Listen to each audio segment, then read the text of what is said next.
Okay, we talked about the vines. We talked about the wine and all these things, and I want to tell you a story that I heard when I was in Israel the last time.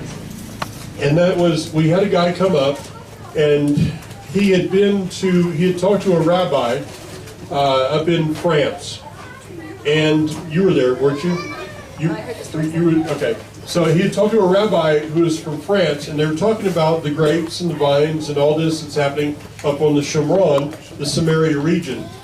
And the rabbi said, it's a very interesting thing what is going on, because just as the southern tribe was dispersed, the northern tribe's been dispersed, the temple was destroyed, when the Crusaders, some of the spoils that they took from Israel were the vines.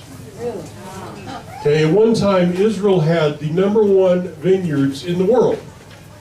And the Crusaders literally took the vines from the Samaria region and they went to France with them. Wow.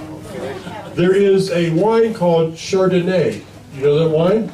Okay, I can't remember the name that it comes from, but it is the last, if we went back and traced the real name of the wine, it is like Shar Adonai.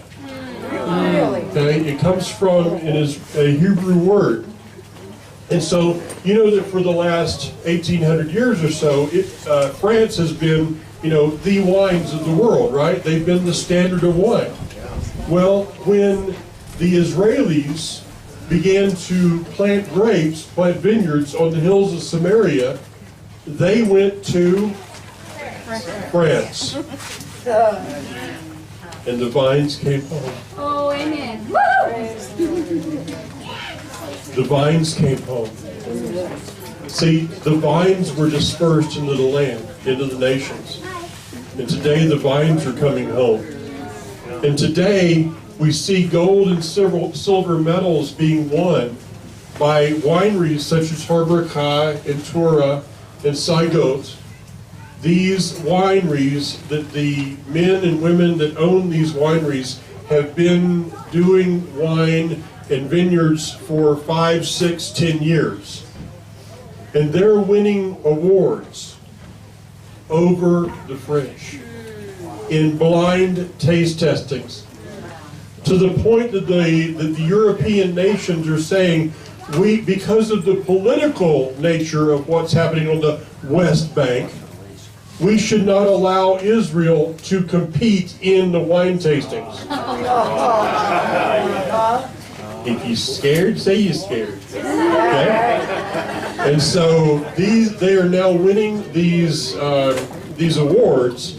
And the rabbi went on to say, one more interesting thing is the vineyards in France are deteriorating. And they don't know why. Since they said don't let them taste it. How would you bring Ephraim and Judah and the foreigners together? Grapevines. Grapevines. Now, how many people saw that 10 years ago? Did we see that coming? No. Yesterday, I didn't see it. You got any announcements, sir?